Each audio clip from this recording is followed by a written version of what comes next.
따뜻한 즐거움 따질. 구독과 좋아요 눌러주세요.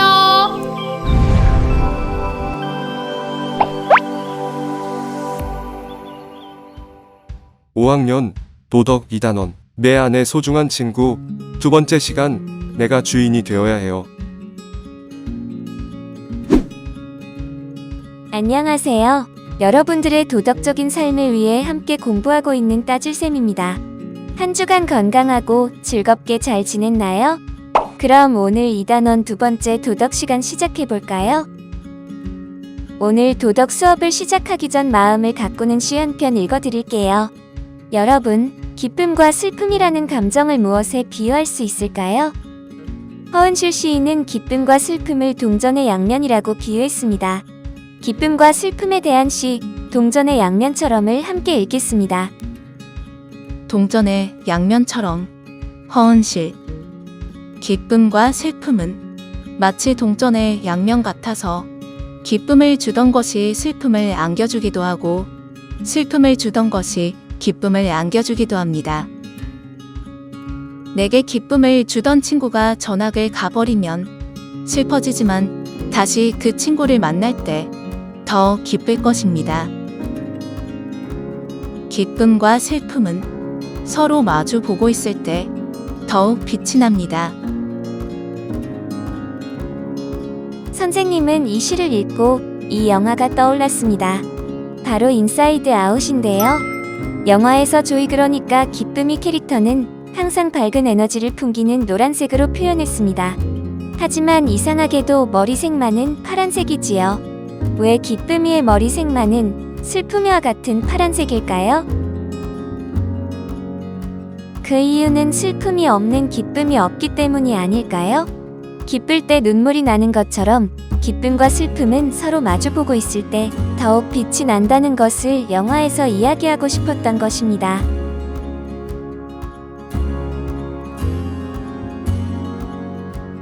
나는 이제 너에게도 슬픔을 주겠다. 사랑보다 소중한 슬픔을 주겠다. 이렇게 슬픔의 감정은 아주 중요한 일을 합니다. 슬픔은 반성의 시간을 갖고 더 잘할 기회를 얻게 하며 다른 사람의 관심이나 위로를 받게 하기도 합니다. 슬픔을 겪은 사람은 다른 사람의 슬픔을 잘 이해할 수 있어서 다른 사람에게 더 큰 위로를 줄 수 있습니다. 슬픔을 부인하고 억누르기보다는 슬픔을 인정하고 신중하게 표현하는 여러분 되었으면 합니다. 오늘의 학습 문제를 함께 읽어볼까요? 감정과 욕구를 조절하고 표현하는 방법을 일켜 생활에서 실천해 봅시다. 교과서 30쪽 아래 생활 속 이야기를 보겠습니다. 그림을 보며 마음속 생각을 어떻게 바라보고 표현해야 할지 생각해 봅시다. 그림의 위쪽 부분부터 볼게요. 체육대회 날인가 봐요. 달리기 상황을 보니까 청군팀이 이긴 것 같네요. 그러자 청팀 남학생이 이렇게 말했어요. 너희 편에 잘 뛰는 사람이 없던데 우리 편을 이길 수 있겠니? 그 얘기를 듣는 백군 여학생의 표정을 보니 어떤 기분일지 짐작이 가네요. 미술 시간인 듯한 상황도 살펴봅시다. 모든 친구들이 열심히 한 작품을 만들고 있는데 초록색 옷을 입은 남학생이 물통을 엎지른 것 같네요. 그러자 여학생이 화난 표정으로 말했어요. 물을 쏟으면 어떻게 해? 이 얘기를 들은 남학생 기분은 어떠했을까요? 아래 질문 두 가지를 살펴봅시다. 그림 속 친구들은 감정과 욕구를 어떻게 표현했나요? 여러분도 위의 상황과 비슷한 일을 겪은 적이 있나요? 감정과 욕구가 일어나는 대로 행동했습니다. 또 상대방의 기분이나 입장을 헤아리지 않고 행동했습니다. 저도 화가 날 때 참지 않고 말해 친구들에게 상처를 준 적이 있습니다. 우리 모두가 감정과 욕구를 그림 속 친구들처럼 표현한다면 어떤 일이 벌어질지 이야기해 봅시다.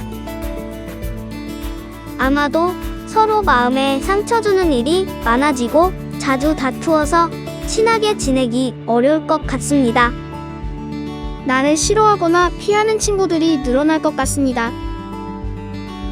그렇다면 나의 감정과 욕구를 다스리고 행복한 관계를 위해 우리는 어떻게 마음먹으면 좋을지 31쪽을 봅시다.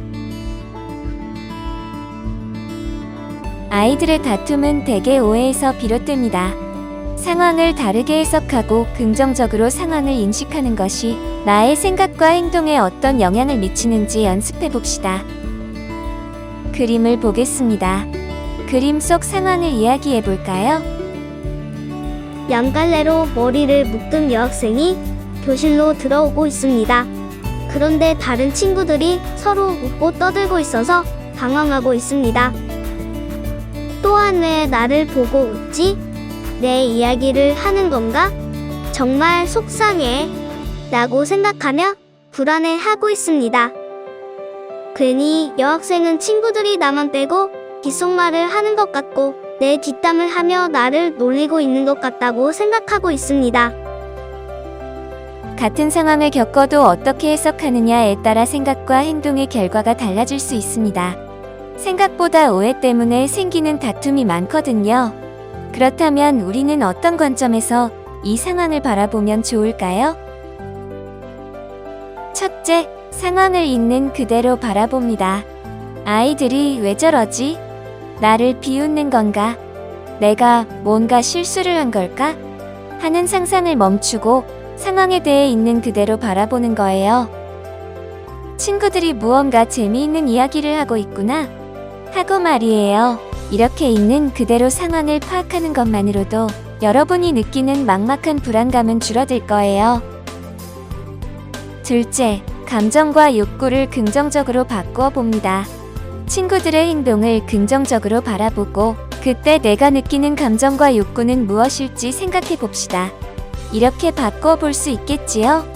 나는 친구들의 모습에서 궁금한 감정 느끼고 무슨 말을 하는지 알아야겠다는 욕구를 가집니다.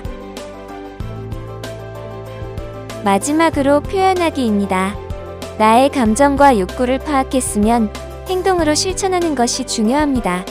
무슨 이야기를 하고 있었어? 이렇게 물어보면 사실 간단히 풀릴 수 있는데도 우리는 가끔 행동으로 실천하지 않고 마음으로 오해를 쌓아나가서 큰 싸움이 되기도 합니다. 그럼 두 상황이 어떻게 다른지 이야기해 볼까요? 부정적인 상황을 생각하면 불편한 감정이 들고 기분도 나빠지고 행동도 나빠집니다.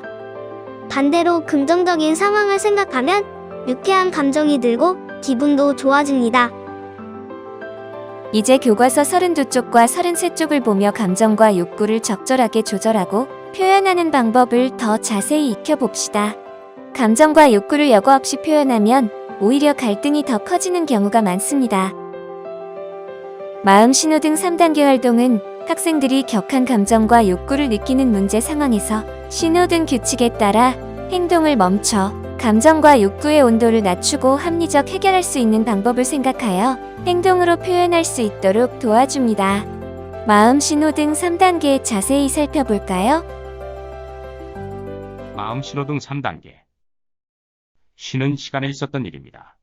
갑자기 도덕 숙제가 무엇이었는지 기억이 나지 않았어요. 마침 교실에 준영이가 앉아서 책을 읽고 있었어요. 준영아, 우리 도덕 숙제가 뭔지 알아? 준영이는 대답이 없었어요. 당황스럽고 민망해져서 이렇게 생각했어요. 지금 모르는 척 하는 건가? 서운하고 당황스러울 수도 있지만 화가 나서 막 따지기 전에 잠시 마음 신호등 3단계를 생각해 보아요. 1단계 멈추기입니다. 나를 무시하다니 화가 나. 너에게 따지고 싶어. 하지만 일단 멈추고 생각해보자. 잠깐. 감정과 욕구를 있는 그대로 표현하면 상대방에게 상처를 줄 수 있습니다. 감정과 욕구를 일단 가라앉히고 진정해 봅시다. 알맞은 행동을 생각해보는 마음 신호등 2단계 생각하기입니다. 나는 왜 이런 기분과 생각이 들었을까? 내가 친구에게 화를 내면 친구의 기분은 어떨까? 친구는 지금 어떤 상황에 놓여 있지? 내 말을 듣지 못한 걸까? 친구가 나를 무시한다고 오해한 것은 아닐까? 감정과 욕구대로 행동하면 어떤 일이 벌어질지 생각해보고 다른 관점에서도 살펴봅니다. 마지막으로 감정과 욕구를 조절하여 적절하게 표현하는 마음 신호 등 3단계입니다. 친구도 해야 할 일이 있는 것 같아. 조금 기다려볼까? 아까는 많이 바빠 보였어. 괜찮을 때 도덕 숙제를 알려달라고 할까? 다른 친구에게 물어보는 것도 괜찮을 것 같아. 상대방의 입장을 존중하며 내 마음을 성숙하게 표현해 봅니다. 여러분도 평소에 감정과 욕구를 조절하지 못해 친구와 싸우거나 후회했던 적이 있지요? 그때 나의 행동을 반성하고 혹시 상처 준 사람이 있다면 사과를 하고 즐거운 마음으로 함께 할 수 있도록 노력합시다. 정리하자면 우리의 감정과 욕구를 조절하는 연습, 마음 신호 등 3단계는 멈추기, 생각하기, 표현하기입니다. 이것을 STC 버튼이라고 부르기도 하는데요. 감정과 욕구를 조절하기 위해 STC 버튼을 눌러봅시다. 스탑, 잠깐 멈춰서서, 싱크, 다시 한번 생각합니다. 추즈 그리고 어떻게 할지 선택합니다. 감정과 욕구를 있는 그대로 표현하는 것이 아닌 잠깐 멈춰서서 감정과 욕구를 적절하게 조절하는 것이죠. 이제 교과서 33쪽 아래의 실천 꼭 해봅시다. 다 적어보았나요? 매김도덕 친구 발표해볼까요? 네, 5월 21일에 배가 고픈 저는 맛있게 라면을 끓였습니다. 드디어 한 젓가락 뜨려는 순간 형이 들어와서 한 입만 먹는다고 하고는 제가 화장실을 다녀온 사이에 라면을 거의 다 먹어버렸습니다. 국물만 남아있던 냄비를 보는 순간 짜증과 분노와 화가 치솟았지만 마음 신호 등 3단계를 떠올리며 내가 여기서 화를 내면 오히려 갈등만 더 커지기 때문에 화를 꾹 참았습니다. 그리고 모아놓은 용돈으로 짜파게티를 사와서 다시 끓여 먹었습니다. 그 화가 나는 상황을 극복한 제 자신이 자랑스럽습니다. 그리고 그 후 형과 사이가 더 좋아졌습니다. 그리고 감정과 욕구를 조절하는 나만의 방법이 있나요? 함께 이야기해볼까요? 심호흡을 10번 합니다. 상대방의 입장에서 생각해봅니다. 즐거운 것을 상상하며 마음을 가라앉힙니다. 한 가지 더, 관계의 질을 높이는 대화법, 나 전달법, 아이 메시지를 알아볼까요? 야, 너는 너 때문에. 로 시작하는 너 전달법은 듣는 사람을 비난합니다. 하지만 나 전달법은 상대방을 비난하지 않고 나의 입장에서 상대방의 행동에 대한 내 느낌을 전달할 수 있습니다. 화면을 참고하여 나 전달법으로 여러분의 감정을 표현하여 서로에게 기분 좋은 대화가 오가도록 합시다. 이제 유튜브에서 에브리싱 이즈 오케이를 검색한 후 노래를 감상해주세요. 선생님은 최근 이 노래를 100번도 넘게 들은 것 같아요. 선생님이 좋아하는 가수들이 다 같이 부르거든요. 화가 나거나 두려움, 슬픔 등이 밀려올 때 이 노래를 불러보면 어떨까요?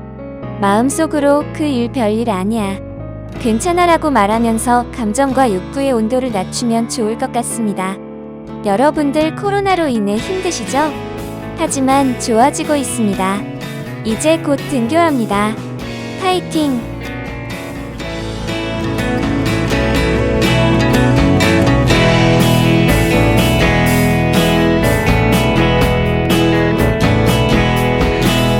이제 천천히 지쳐가는 우리들의 여행, 서로에게 등을 기댄 채 무표정한 얼굴, 쉼없이 달려온 기나긴 이 길 위에 한 번쯤은 우리를 둘러싼 이 모든 걸 가볍게 웃을 수 있다면 Everything is okay, Everything is alright.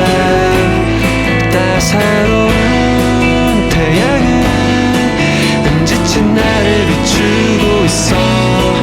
Everything is okay, Everything is alright. 스쳐가는 풍경은 언제나 우릴 미소 짓게 해. Everything is okay,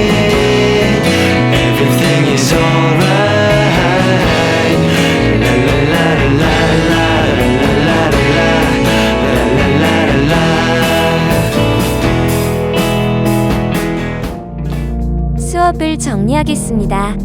오늘 내가 주인이 되어야 해요 라는 주제로 함께 이야기를 나누었습니다. 마지막으로 여러분들에게 하고 싶은 말은 나의 감정과 욕구를 조절하지 못해 내가 다른 사람에게 마음의 상처를 주지는 않았는지 반성해 봅시다. 나의 마음의 주인을 억한 감정과 욕구에 뺏기지 맙시다. 내 마음의 주인은 바로 나라는 것을 기억하는 한 주 되시길 바랍니다.